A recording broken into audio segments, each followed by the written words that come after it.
Welcome back, my friends, to another brand new video. Today I'm in Kathmandu, Nepal.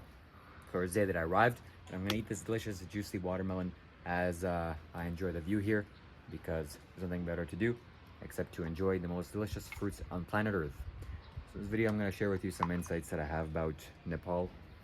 I've been here for a couple of hours, and this space is so blue, electric blue.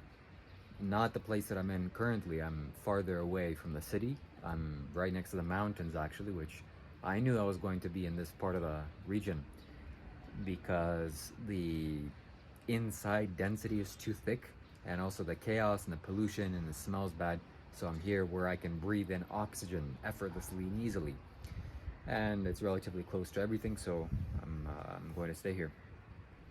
But when I arrived in Nepal, I just felt such strong Vishuddhi chakra energy, throat chakra energy. It's just so blue. I don't know what it is. What makes this place like this? Is it the Pashupatinath temple? Maybe, I don't know, probably not. I will have to investigate. But Nepal is just fantastic and fascinating. And this is the only place, one of the best places that I've ever been to on Earth. This is one of the places that I would actually want to live in. The first place that I actually felt, okay, my energies are conducive here, is Australia. And the second place is Kathmandu, Nepal. Why do I say it's such a lovely place? Because the fruits. So I'm gonna taste test this nice, delicious, ripe, juicy watermelon. And yeah, what else is there to say?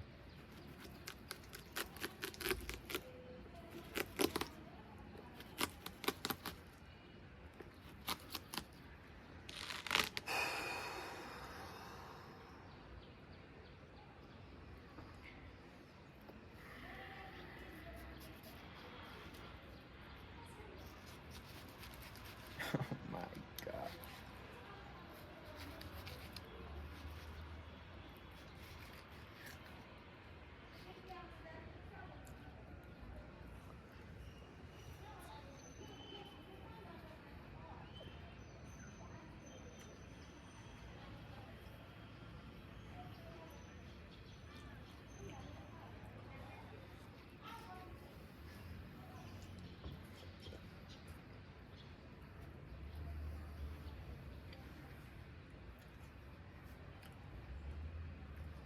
Wow.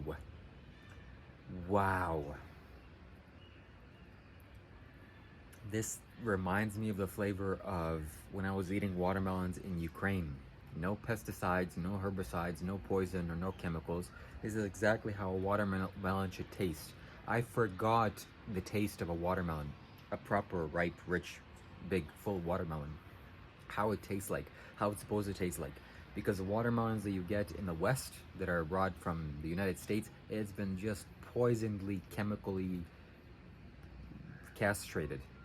And it makes it so bad. It's so bad. So as I arrived here, fortune has it that my life always turns out the best way possible, and I meet this person that takes me to this place.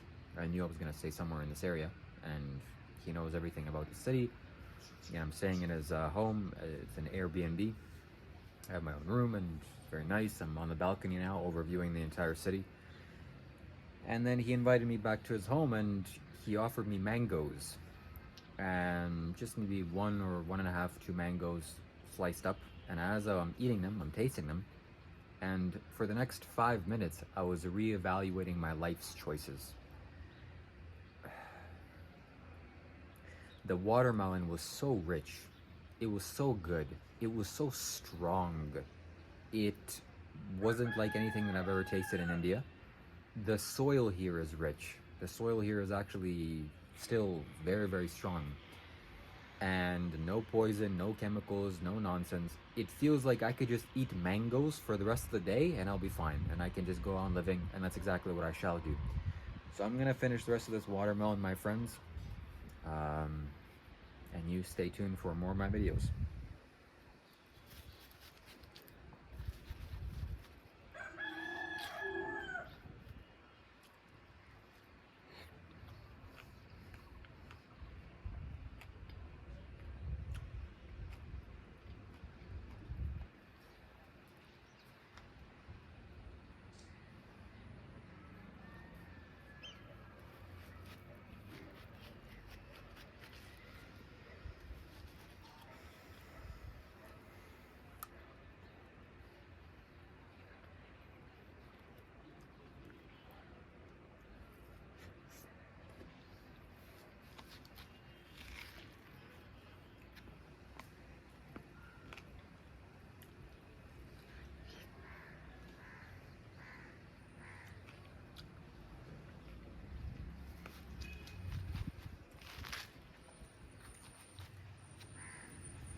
Sadhguru says that as the years progress, and as these so-called smart Western countries, the food is going to get more and more terrible because the soil is depleting and you're chemically poisoning the food. Mental health is going to be a big issue because the food that you eat, you don't have enough integrity to hold on to the body, to hold on to your mind and your senses, or your sense. So eating food makes you stable inside, it makes you strong, and it makes your mind at ease. Proper food, I don't mean animals, okay? You think you're eating animals, you can be fine and healthy and happy? No, okay? Just go look at my friend Carlos. By the way, these little funny things are happening to him. There's just so much more chaos to come his way. You just watch. The food here in Nepal is fantastic. I've eaten a watermelon here now.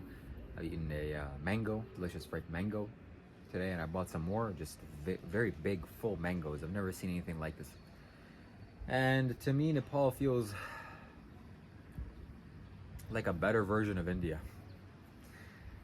Everything is more condensed, more compacted, energy-wise. It's because even though it's the same continent, it's different borders, and so the culture has taken on a different quality, and everything is kind of more centered, more going towards itself, versus India is just sporadic and all over the place, and no real containment or no boundary. Everything and all the energy is going everywhere, which, if that's your vibe, if that's what you like, you go there. This feels like a better version of India. I would want to live here. I want to live here. I am living here. I'll be here for the next 2 months for sure, until September 12th. I have a 3-month visa, so I could stay longer. Maybe I will, maybe I won't, I don't know. And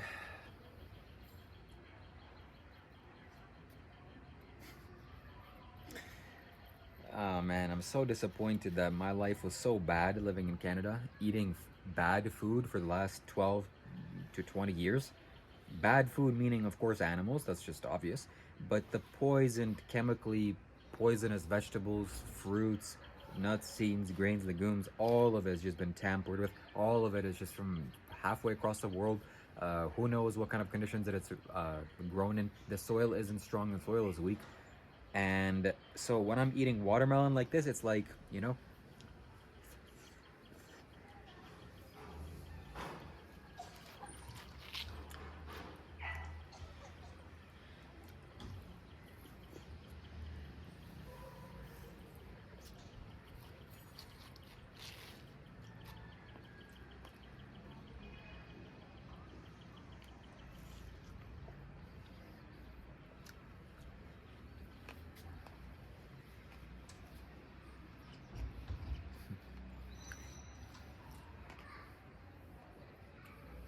it's like a man that hasn't has difficulty with women, and then some girl kind of winks at him or says hi to him, and all of a sudden, oh my god, it's kind of like this, because I'm just so craving for proper nutrition.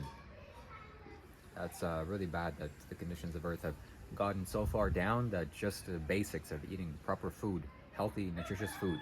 I don't mean animals, okay? Again, I have to say this every single time. You're eating animals. It's like the greatest insult I can give you. You know, people have all these little jokes about vegans. Oh, what do you call vegan this, or vegan hamburger, or this or that? All these funny things. Okay, it's funny. I like it. But all I just have to say one little sentence to you is like, you eat animals. Like, you eat animals out there. All of you eat animals. That's it. Sentence over, game over, conversation over. You should go inside of your house, cry a little bit, and look in the mirror and reflect on your life and the choices you've made to be able to eat animals. Animals. You hear that dog over there? Yeah. He's probably worried that you're going to go and try to find him. You're an animal eater out there. It's very difficult to see this, but I see this, and we got to get over this.